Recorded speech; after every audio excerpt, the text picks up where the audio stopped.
Another session of Candace class, a very special Candace class with, Dr. Carr, who's been, people in the comments, they loving everything that you have to say. They want to make sure they can always get in contact with you, obviously. I'm honored to be here with you. Oh, it's an honor. Anytime. And we want to just give this one just some quick attention based off of this holiday that is among us called Thanksgiving. Yes.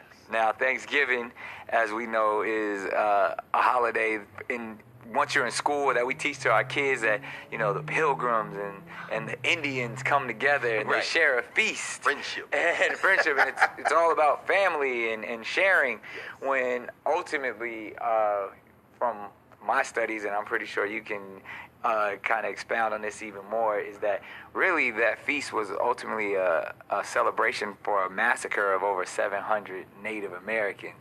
And then once Abraham Lincoln, actually years later, then sanctioned it a holiday and kind of tried to clean it up a little bit. But the actual, feast that the pilgrims were having during that time wasn't a celebration of friendliness or giving at all. It was really like, hey, they finally got some food because they had been starving. That's right.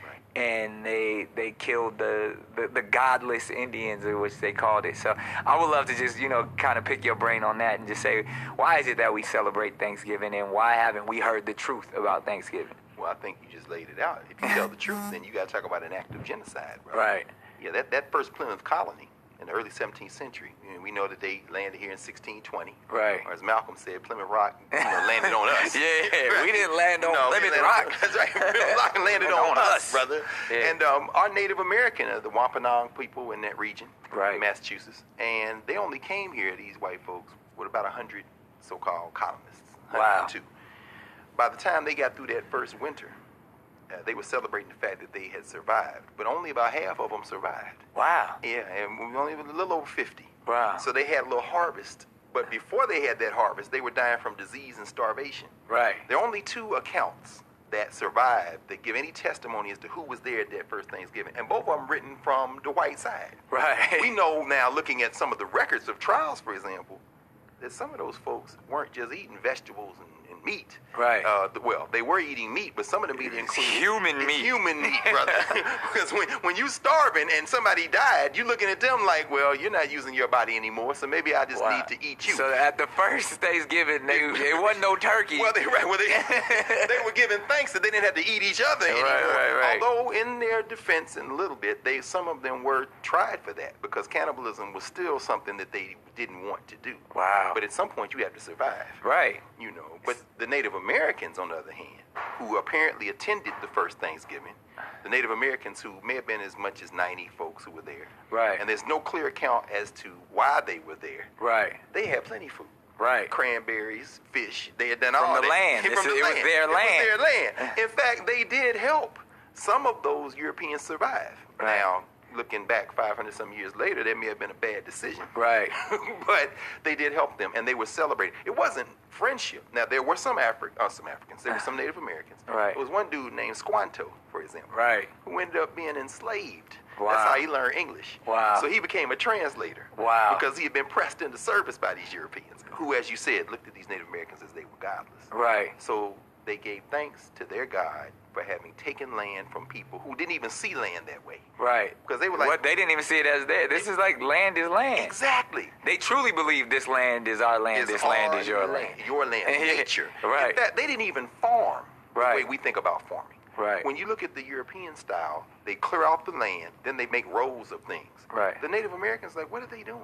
Right. You grow food in conversation with other food. Wow. So the squash, the pumpkins, the It greens, all grew together. It all grew together, and that way you get to replenish the land. Because what's taken from one gives to the other, and you don't have to keep clearing out land to plant new crops. You don't plant single crops. Right. So even the technology of Thanksgiving gives us this notion that somehow the Europeans were superior. Right. Their God was better, their science was better. But no, they had starved, they had disease, and about half of them had died. Right. And they celebrated making it through their first winter, and the Native Americans showed up to be like, wow, I guess y'all made it. Meanwhile, they plotting on the Native Americans.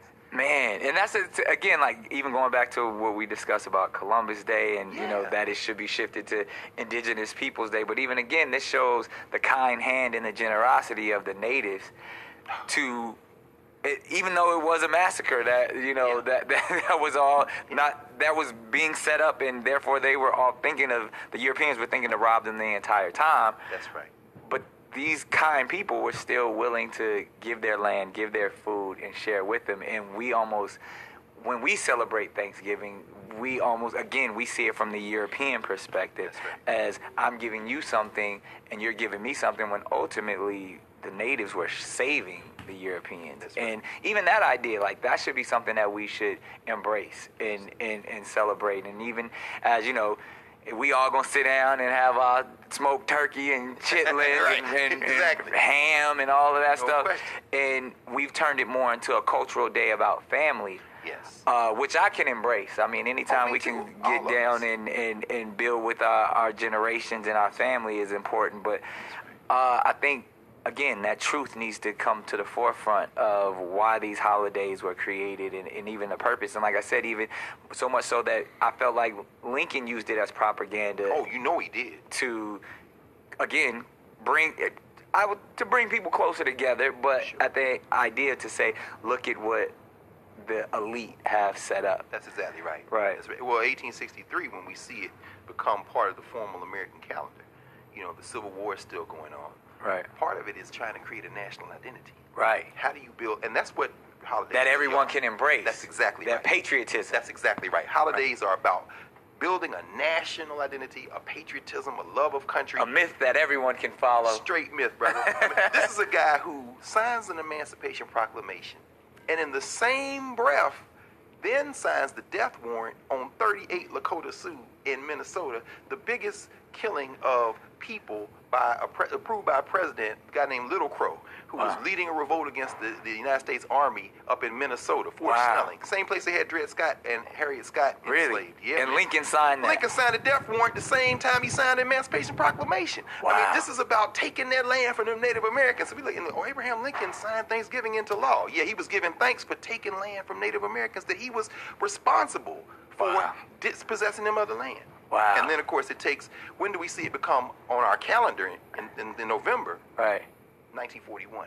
Oh, wow. What's going on in 1941? World War II. Yeah. You need that national identity, that patriotism. Here's the thing that a lot of people don't know about Thanksgiving. Now, you in and out of New York all the time. I was loving the man on the street. Talking about, you got to be able to vote like you get the lottery ticket. Right there. That was genius, brother. Thank you. Genius. But, New York City, immigrants are coming. These white immigrants. They don't know they're white till they get to the United States. Right. Like we were talking about, they trying to avoid last place. So I'm from Hungary, or I'm from Germany, or I'm coming. So they come, they're getting jobs wherever they can. Right. A lot of these immigrants worked in the garment district in New York. Right. A lot of Schmutter business. Exactly. A lot of them end up working for R.H. Macy. R.H. Macy is, of course, the department store guy, right?